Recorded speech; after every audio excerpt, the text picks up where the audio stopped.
mu groups ez'enjawulo tulabe nga tweyongera okweyubula.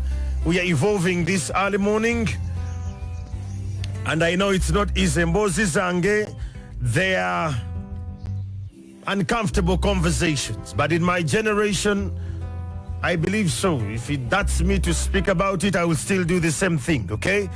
Tuli mu kweyubula. Lero, John, I get about health today.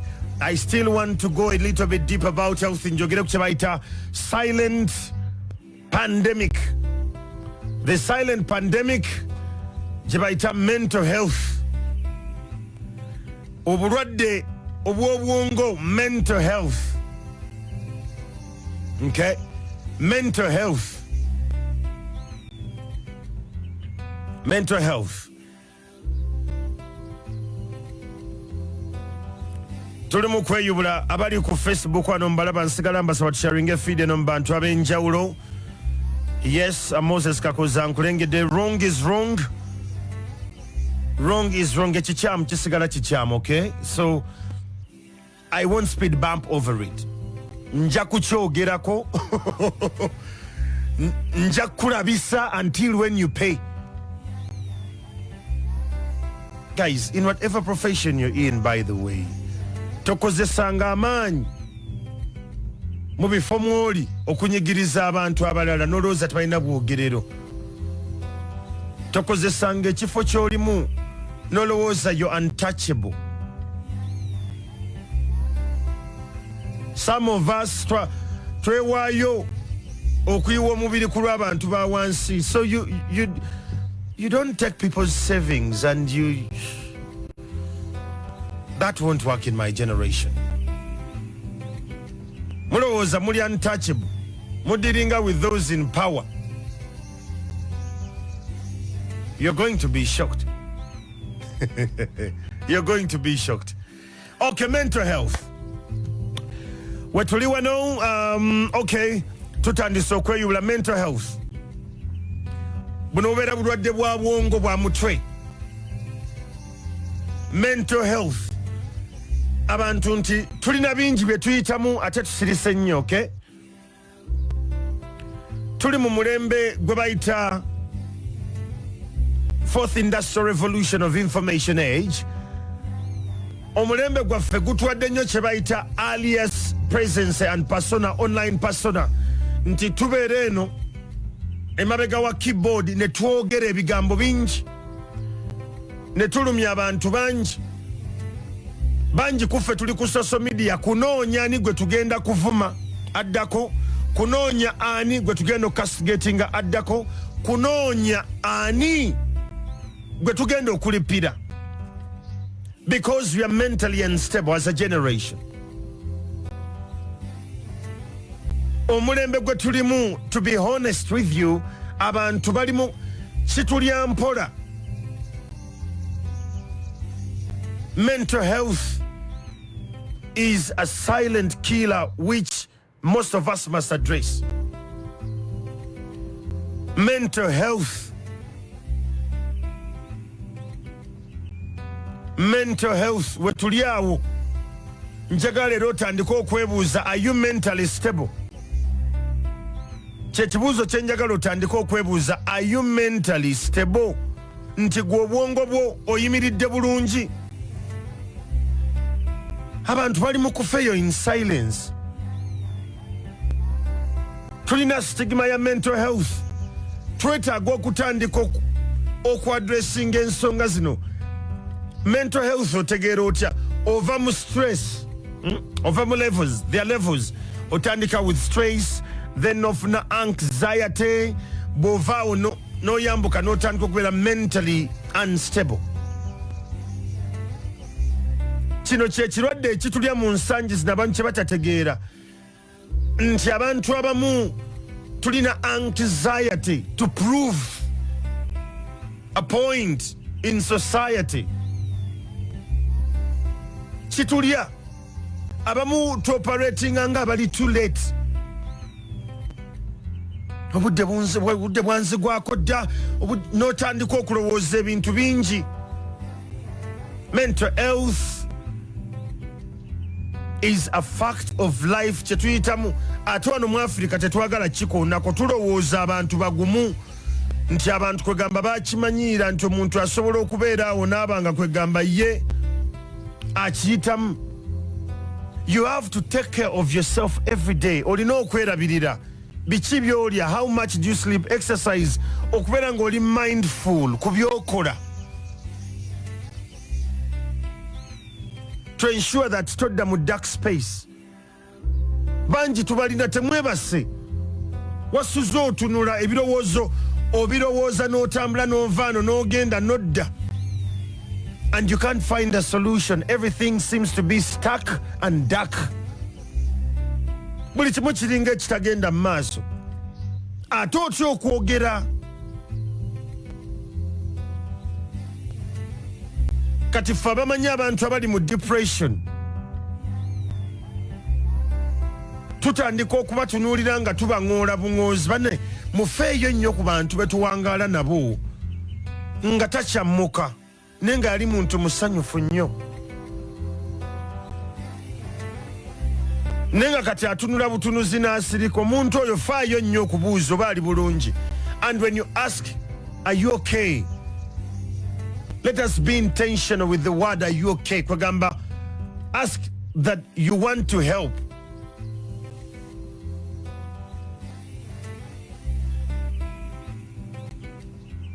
Abali ku Facebook mbebaza tusigale nga tusharinga feed eno. Tujja kulowooza emitima gyakaluba naye ng'obwongo bugenda. Abantu baffe mikwano gyaffe bagenda tulalukako batandika okusamba obukebe. Bagenda kutandika okusamba obukebe. Before you know nga tuba tutte butabika. That is if they are lucky though. Mental health, depression, eri abaana abali ku kyeyo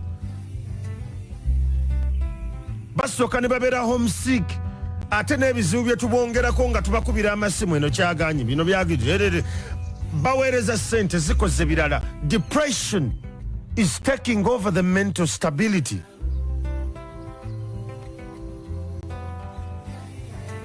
Mwe temulowooza nti nze ndi muntu ali immune to mental health and depression. I have ever been depressed. Nange sebo kyali kinkubyeko, and I had to take 4 good months, emyezi ena, under therapy. I have ever been depressed. Nga buli kimu tekitambula, nothing seems to make sense.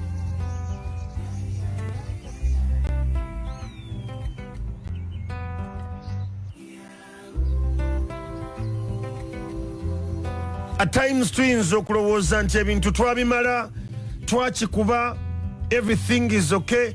It's okay to break down and you start again. Abantu abali mu depression abatakyeguya tayagala kumanya statements azikasukawo nga bwalaba.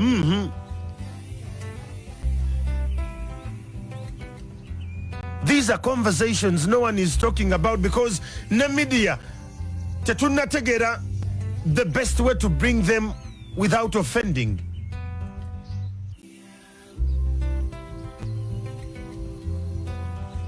Abamu muli mu bufumbo nga bwe bukuwadde mental disease eno.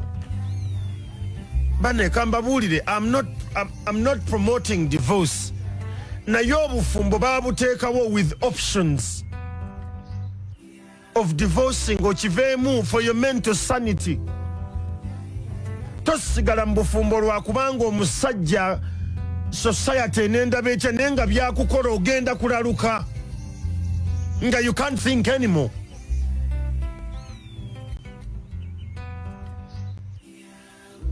Mikwano gyaffe bangi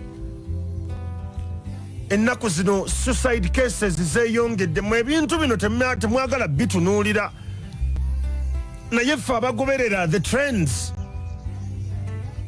we are very much concerned. Abaweereza WhatsApp muziweereza wano mpulira zijja ku 0772 911 425. WhatsApp muziweereze mpulira zijja. Mental health kwe tuli. abaana abali ku kyeyo bali mu mental health issues. Cases za suicide mulembe gwaffe ziri nnyo naddala ku basajja. Omusajja yagenze n'atuga omwana we n'amussa ku muti naye ne yeetuga. It's on social media. I'm sure some of you video mwagirabye.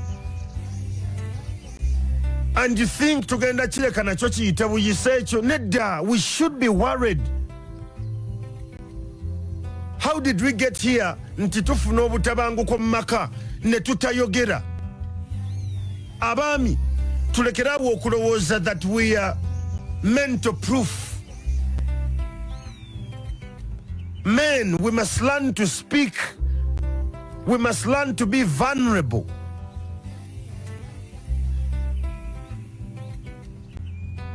Abasajja tuli mu kufa. Men are dying. Olw'ebyo abakyala bye bali mu tukola mu maka. Abasajja omuntu ava ewaka nga ayambadde bulungi asibye omusipi agolodde n'oggolola ne yeekasuka mu mmotoka. Ne yeekasuka mu mmotoka n'emutta. Because there are no spaces that are safe. Nti omuntu asobola okuvaayo n'ayogera ne tutamujudginga as a country, as a generation. Faayo nnyo okumanya oba abaana bo bali under depression and stress and anxiety. Abaana balina bye bayitamu bye tutategeera. Abaana balina challenges ze bali mu kuyitamu ze tutapaying attention to, and we must. The question is to you, are you mentally stable?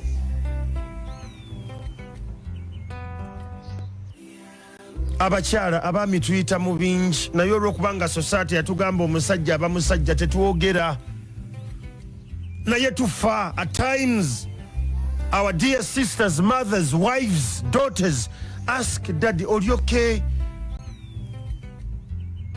You have no idea. Ojja kubuuza omusajja, are you okay? Abwatuka atandika okukaaba, and allow him so, because byayitamu by'amaanyi. Men, we are going through a depression sequence we are not talking about. Tutandika okwogera emboozi zino at the different layers. Abaana bamu bali abused ku masomero gye babeera. Bababuulinga. Abasomesa bakozesa ebigambo ebitali bya bulijjo. These children are depressed. Nga tonnatandika kumugamba nti tofu osoma bubi oyonoona ssente zange. Can you find the triggers first? Mental health. Abamu mental stability yaffe ejja bwegenda. Olumu ovaako olumu not. Wali obaddeko ng'otambula ku luguudo n'omala eddakiika nga 5 ne kikuddira buddizi nti ndi ku luguudo naye nga obadde toliiko.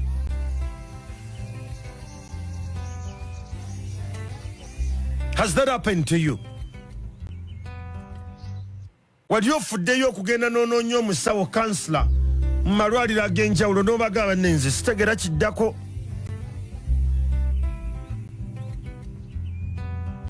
Sitegera kiddako. Yes, me, I'm a male champion. My focus is on the men. On Facebook, ondabye ng'oli nnyo ku basajja munnange. My job is to speak for the men and the boy child. Omwana ow'obuwala tumwadde amaanyi agawera naye omulenzi tetumwadde maanyi gawera. Cases of suicide over men zeeyongedde. Abasajja beggalira mu mmotoka ezo ez'ettinti ne bakuba emiranga ne bakaaba. Because no one seems to understand what we are going through. Tufa ku mirimu gye tukolera. Abantu beekweka mu ttooyi n'asibawo n'abeerayo n'omuwulira ng'akaaba. Bw'afuluma mubuuze, are you okay? What can I do to help? Ate tobuuza just ofune information omulaalaase. No, ask with the intent to know how you can help.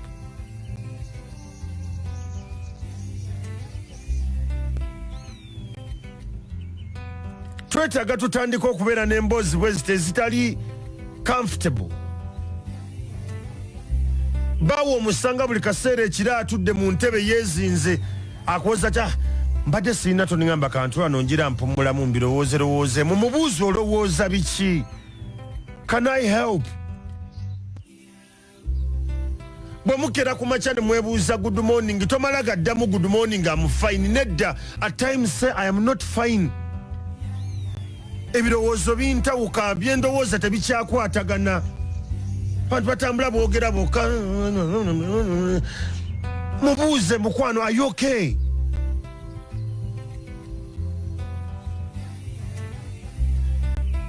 Mental health is a fact. Abantu bayita mu bintu bingi tuganya okubyogerako. Bamaama bakitaffe bakomawo ewaka. Can we save some time and ask if they are okay?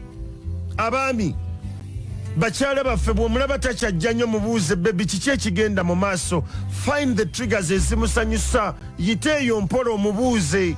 Is there something I can do? Bwe kiba kyetaagisa kuvaawo okwo mutambuleko mugende mu kifo ekirala gye bw'obibuuliza kikole. Mental health is a silent pandemic ffenna gye tuganye okwogerako.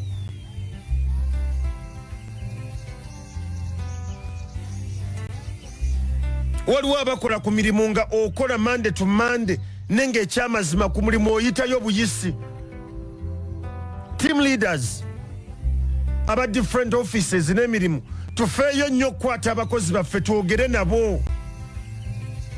Babuuze waka birungi. I have one of my bosses. Every morning ajja nambuuza nangamba Kyamagero kyekiro ne mugamba yesterday.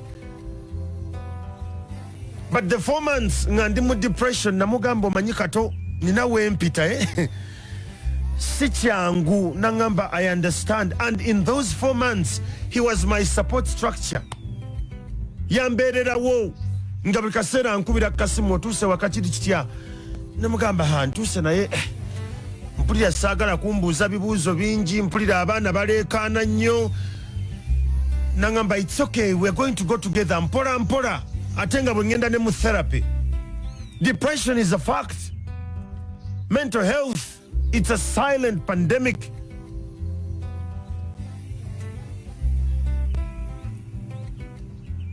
Madamu nga tonnasaba zaakameeza sooka oweebuuza azikuwa kwali oba taliiko. Tusooke tukibuuza ekyo, kwali oba taliiko. Abali ku Facebook mbeebaza tusigale nga tusharinga feed eno ku bantu ab'enjawulo.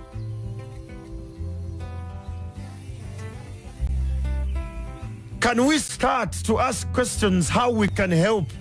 And we mean it so.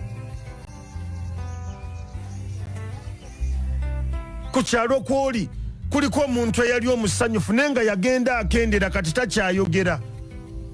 Stage wali okyasobola omuyamba nga tannasamba bukebe. Muyite omubuuze mukwano, are you okay? Mubuuze, are you okay? Abaami mubadde mukimanyi nti abakyala baba baakamala okuzaala babeera unstable abamu mentally.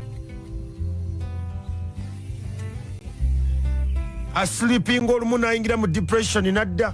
Omwana amanyi okukaaba ennyo n'agamba nja kyasa kyokka omwana nga wa weeks. Because the pain gye bayitamu olumu ebajjako katono. You can only know that if you're sensitive to the people around you. Njagala otandika okwebuuzaawo wooli nti kwoli oba toliiko, baawo kwali oba taliiko, abaana baffe kwe bali oba tebaliiko. These are questions we want to ask, comrades. Njagala otandika okunoonya mental stability yo kweri oba teriiko. Tuli mu kweyubula program omuntu wa wansi live. Nze Andrew Kyamagero. We are evolving. Njagala tunyumye ku mboozi etali ya bulijjo. Mu media tuganya okuleeta ebintu bino. Abantu bawuzabuza gundi yali awo kale naye nga kwegamba kale sakitwala serious naye yajja abikoonako. You don't have to be positive all the time. It's perfectly okay to feel sad and angry and annoyed and scared. It's okay. buli kaseera gwe tolowooza nti nze mbeera kiwagi ntya proof nina byentya nina nange wentuuka nentuula nga ndi munyiivu nnyo ndi muntu. Having feelings of that nature does not make you inhumane. No, you're a human being. Ovako. There is a crack in everything, and that's how light gets in. Buli kintu kirinamu olunyaafwa. Era yensonga lwaki light etandika okuyingira. Allow me this morning to go through that crack and talk to you. Are you mentally stable? Do you need some help? Please. Abali ku Facebook mbebaza tusigale nga sharinga feed eno mu groups ez'enjawulo ne ku bantu ab'enjawulo tuli mu kweyubula.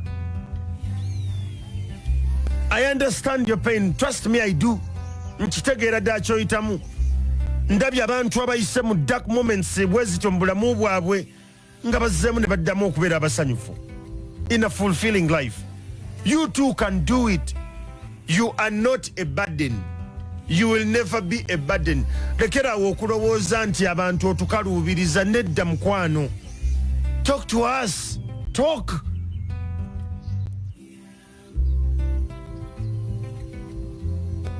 Ffe abantu abalala be boogera naffe, can we open up our minds to listen? Listen. Listen, people, listen. Tata wange olumu madamu bwagamba mukwano nina ensonga gye njagala twogereko toteekawo mbeera ya kisajja tewabiŋŋambye listen alina kyayitamu kyayagala omuyambe. There are times when my wife tells me amazima mulo nangamba mukwano ekyamazima nnaku zino siri bulungi nina byendowooza bingi. I feel at times maybe oba ndireeta okukola project eno ndaba oba tulina ebintu bingi ebyokwasaganya. And I take her hand ne mugamba no, don't worry. What can I do to make you calm down and you focus again? Because saagala mukyala wange slipping into depression. But it starts with me okubeera nga ndi open okumukkiriza okwogera nti waayita wazibu. Ate nange wemba mpita wazibu mugamba, and at that time she protects me a lot. Alina abantu bagamba nagamba Kyamagero ali unavailable. Weekend eno waliyo kino tagenda kola. When I'm in that state, I don't book any weddings. Angamba tokola mbaga biveeko. I take a pause for like 3 months nga sigenda na kumikolo just to make sure that I am sane. If you're broken, you don't have to stay broken. You can rebuild again, okay? Osobola okuddamu butono jango gatta bugasi. Until we are lost, do we begin to understand ourselves? Osooka kubula noga kino sekitegeera bulungi bino ndabanga ebitakwatagana. There is hope even when your brains are telling you there is no hope. Lekerawo okuddawo ogambe nti buli byonna byagaana. Abamu bwe mutandise okubeera depressed ne mutandika okukozesa ebiyagayaga ebiragalalagala ne mutandika okunywa omwenge omungi mutandise okukola ebintu ebitali bya bulijjo. Mental health is a silent pandemic area.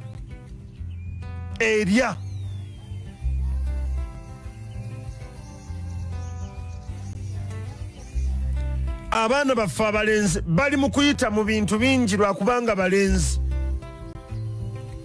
Oli mulenzi guma musajja takaaba omusajja takaaba. Ababyogeranga baali ba mulembe guli bagambanga omusajja takaaba n'avaawo n'agenda ew'omukyalo ow'okubiri oba ow'okusatu. Naye mulembe guno omwana ow'obulenzi alina omukyalo omu asula naye everyday byayitamu bingi talina waayogerera. Can we start to open up?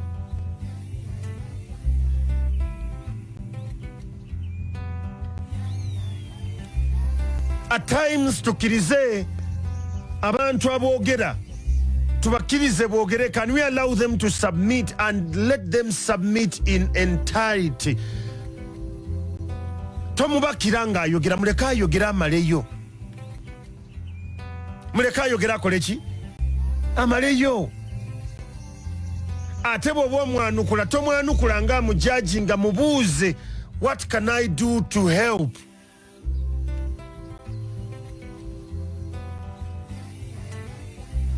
Ate bw'akugamba kyasuubira ekijjo muyamba, don't try to circumvent it. No. Sooka okikola okimuwe. In some relationships, I have seen some of my female friends abagamba abasajja nagaba manyi, for my mental sanity njagala twawukane mu bulungi, kubanga wetuddako simanyi kyensobola kukola. For my mental sanity okusigala nga obwongo ndaba gyendaga, twawukane mu bulungi.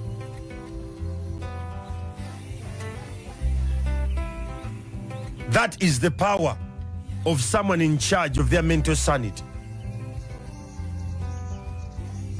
Abantu bateeka gundi ku WhatsApp status tuzisoma tuseka. Mbikwasizza Katonda, ekiddako kijje, thank you so much abambeereddewo, abalala nategedde ensi. Ezo status duka. If your friend run. Run.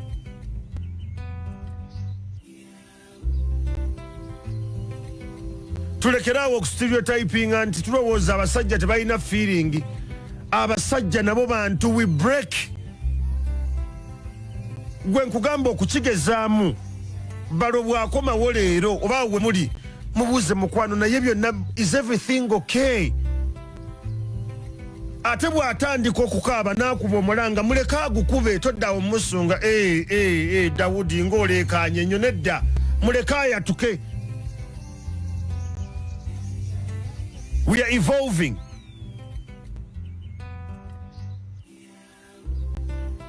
Gye tukoma okusirika tufuna ebirwadde bye tutategeera, pressure zeeyongera, sukaali attuka. Hanze blood, nze njogera. When I'm breaking down, I speak. Nvayo ne ngamba eno wiki neetaaga okuwummula. I unplug from my work. Nembeera byange.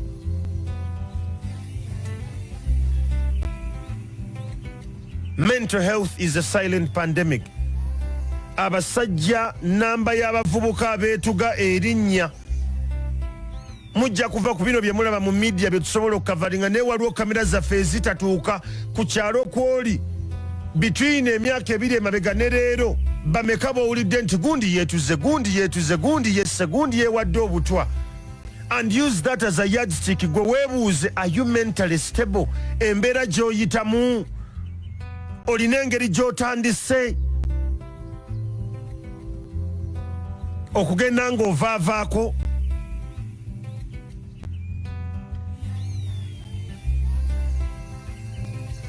Can you pay attention to the people around you? Babosi baffe abatukozesa, team leaders, can you take some time and you watch abakozi bo n'otandika obbalaba bulungi nnyo.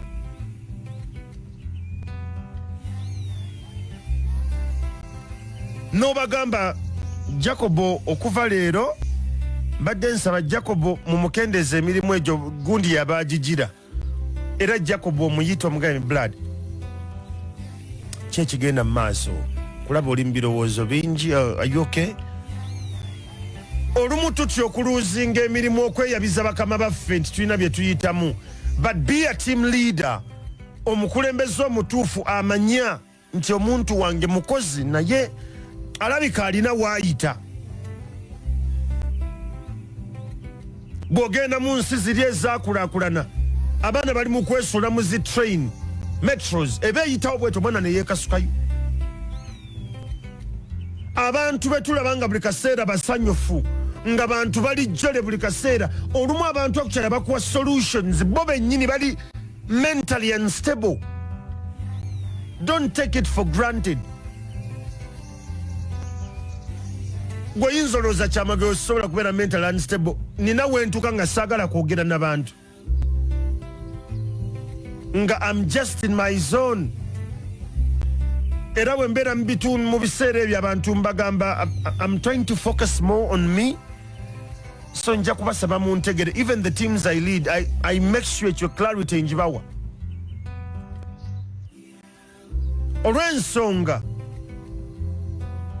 my mental sanity is key.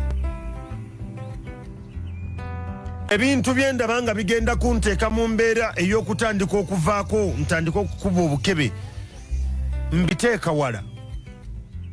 Sibiwa na gap kuyingira, because it's that crack. Tuyiga okwogera. Death story ya mikwano gyaffe abatandise okwesuula mu kufa. Abaana batandise okwejja mu budde. Abaana tubalese mu bisenge eyo gye bali. Omwana ava ku ssomero bw'ayingira ekisenge n'akiggalawo. Owoza kimu adolescence emutawaanya. Pay attention. Ebisumuluzo bakadde baffe tubijje mu nzigi. Obenga okyasobola okuggulawo ekisenge okumanya ki ekigenda mu maaso mu kisenge eyo. Abaana balina drugs ze bakozesa mu bisenge byabwe. Nagenda ne mbuuza taata wange ne mugamba banne, ku ssente z'olina lwaki ekinaabiro kyaffe wakiteeka mu lukubo ffenna we tunaabira? Lwaki byonna tewabiteeka buli omu n'abeera ng'alina ekinaabiro kye mu kisenge kye? N'aŋŋamba mukyali bato, bwe munaakula ne muzimba ezammwe ebinaabiro mubiteeke mu bisenge byammwe. Little did I know nti ekinaabiro ne toyo okubijja mu bisenge byaffe okubiteeka ffenna we tugenda, ye yali asamba shuwa mu mbeera yonna oteekwa okunaaba, oteekwa okusenya, oteekwa okwetaawuluza, ojja fuluma. Oteekwa okugulawo ekisenge kyo n'ogenda mu kinaabiro, asigala akulaba.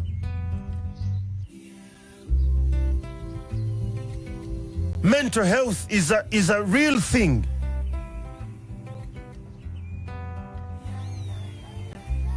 Abasajja tuveemu okubeera n'endowooza egamba nti we are superior, we are men. Let's learn to be vulnerable. Ate bwe tutuuka mu mbeera bwezi tuleme kuzannya victim, but let's find an ally in us. Nti wano wewali ensobi yange, ebintu bino natandika bingi, natandika projects nyingi, saazibala bulungi, kati kindya. Allow people to come in your life and give you counsel and guidance.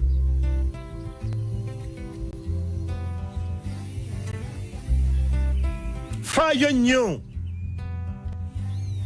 okukkiriza obeere vulnerable, because with vulnerability bw'obeera omuggufu abantu bamanya bute basobola okukuyamba.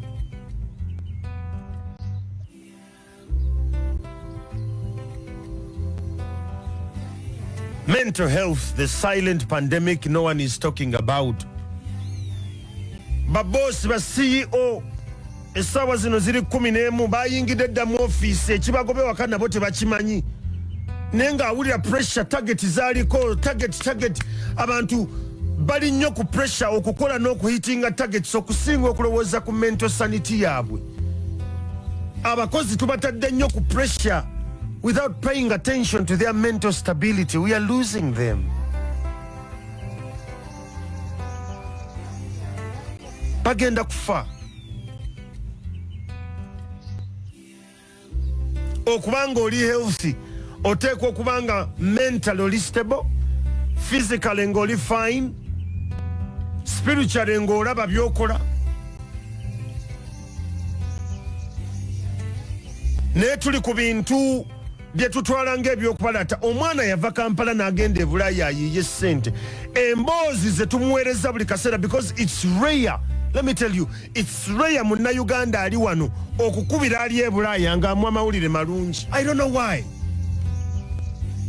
Eva tuba tukolima, eva tuba tusaba, eva tuba tuyomba, eva tubeera tulowoolereza, eva abali wano e Kampala nja kubasaba. Abaana bali ku side eri bagenda kwekola ebintu etasobola na kubataasaako. At times just call them and ask, Shine oli bulungi. Allen, are you okay? Bye bayitamu eri racism w'amaanyi. Embeera omuyaga obutiti bungi. Mental health is a silent killer we must address.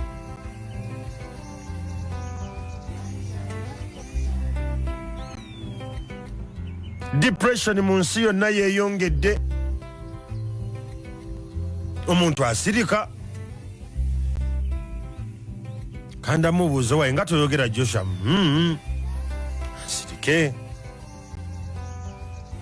Sijja byogerako.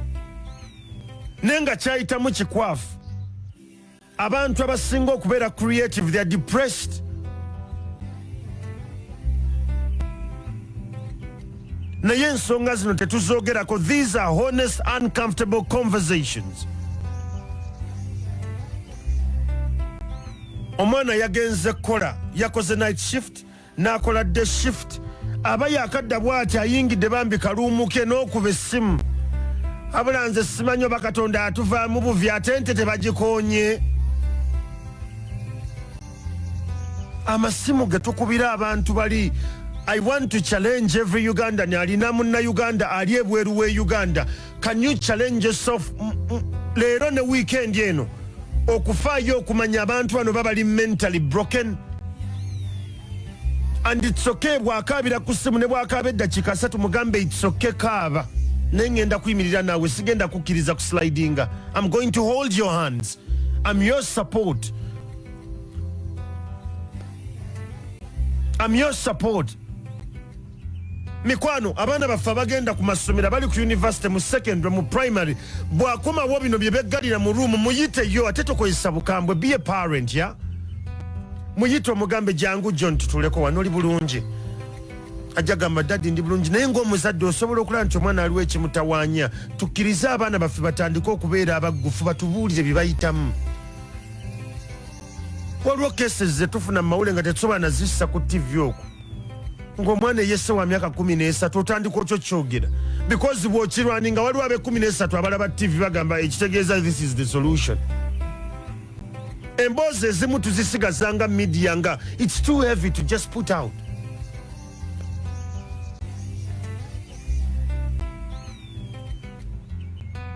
Tukuba amasimu nga tetukubye kubuuza abantu bano. Tukuba amasimu okubabuuza if they are okay. Tukuba amasimu tubawe space nti basobola okweyabya and we don't judge them. Tukuba amasimu tubabuuze what can we do. Ate omukyala bw'agamba ngenda kusaba ompeemuko emyezi 2 nga siri waka nzireyo ke waffe nterere mukkiriza agende. There is need to change environment. There is need to change environment. Ate bw'akomawo nagamba mukwano nabye njagala okweyabiza n'esagala okitwale mubi. Indeed, don't take it in bad faith. Tuli mu kweyubula. Program omuntu awansi live nze Andrew Kyamagero. Kubira ku simu 0752103 oba 079310 abampereza WhatsApp muziwereze ku 0772911425. Program omuntu awansi live nze Andrew Kyamagero ngenda kumula mu katono nkomawo.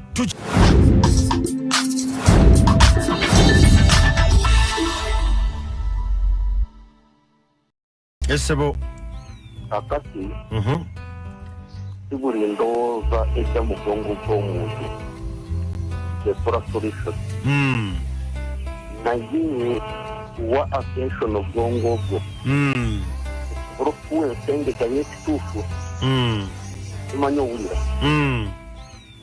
abantu ekyo kibaleetedde n'omu ngeri y'omwoyo n'ab'omwoyo nabo bataalidde balemereddwa kusengeka ekituufu bwe kitali.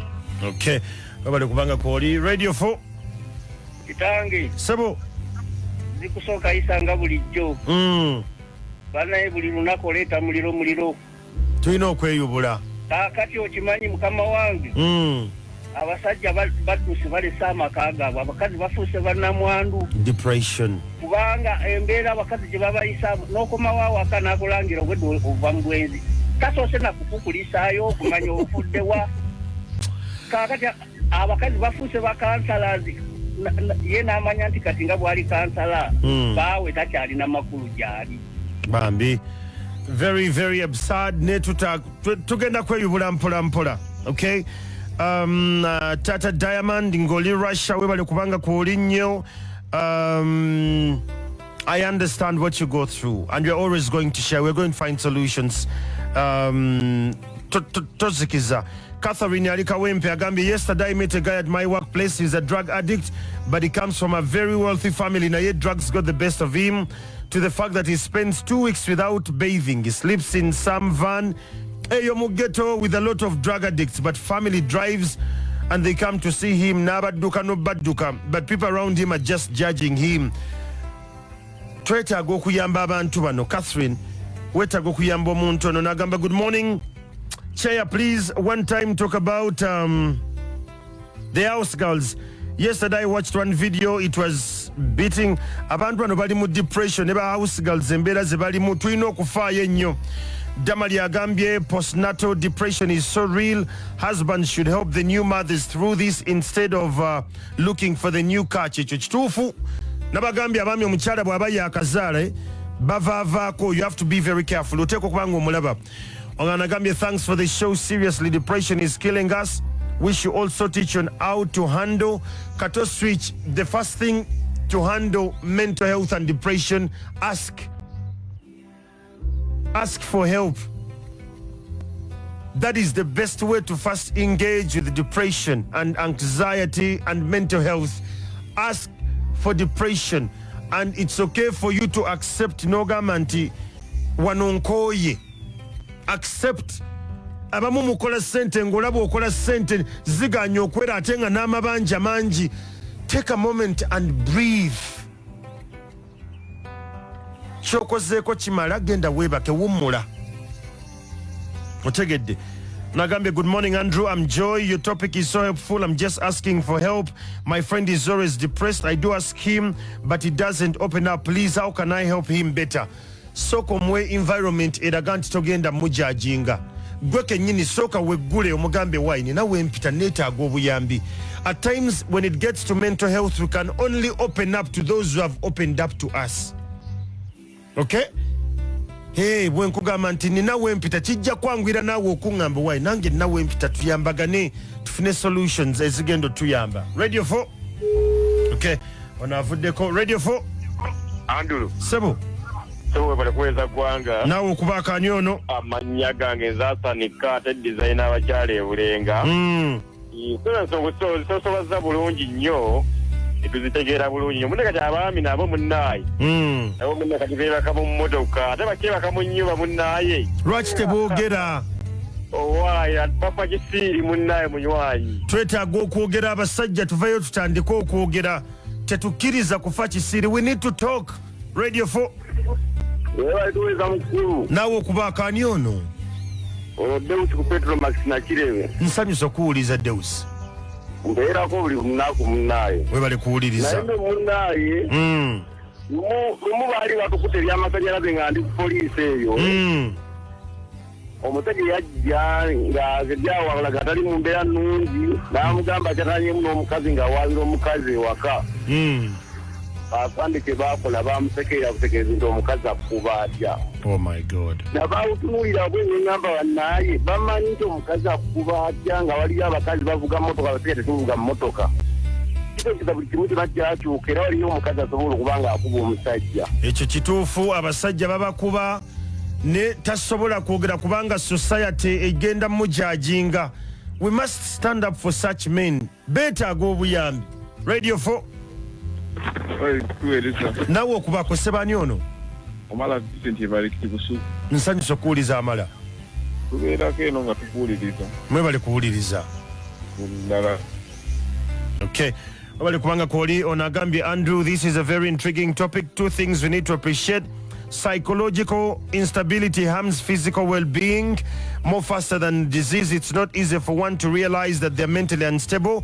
We need to be attentive to the non-verbal communication of people around us. Also, that some of unending symptoms are a result of mental instability. Ekyo kituufu nnyo musawo. Ono agambye nti Andrew Kyamagero mwana, whatever you're saying, it's like you're in my mind, bro. Right now I'm in deep depression. I don't know how I can come out with it. Seriously, my wife gave birth ngatano mwezi guno. We chatted every time, every day. Actually, I'm not in the country, but now she doesn't want to tell me what's going on my child. It is now 6 days. Whenever I ask her, she tells me she's okay, but I had to chat with my sister. Ndia was sibitegera. Be slow, okay? The good thing in Toina na abantu asobola ogenda nibamulabako olumu abakyala babayise wazibu. You need to be patient with them. Nicholas Alimakera agambye many times as men we have depressions, but we fail to talk to anyone because we tend to keep this image of omusajja. You have to speak. Tuigo kwogera. Onagambye nti thanks for the care to the boy child all the time, protect the girl child, forgetting the boy child is to marry her. Nathan Bioto olichira webali kubanga owuliriza. Onagambye good morning Vianney ku St. Teresa Ekatende, nze nfaayo okwogera n'abayizi bange webeetaaga obuyambi olumu bwe kigaana. We do some jokes and it has assisted. Nkwagala nnyo kyeya webali kubanga kwoli nnyo musomesa Vianney. Onagambye nti mental health is very crucial, but we have not given it the due attention it deserves, okay? I have been a victim of switching off. Went past my exit because of thoughts and very tired.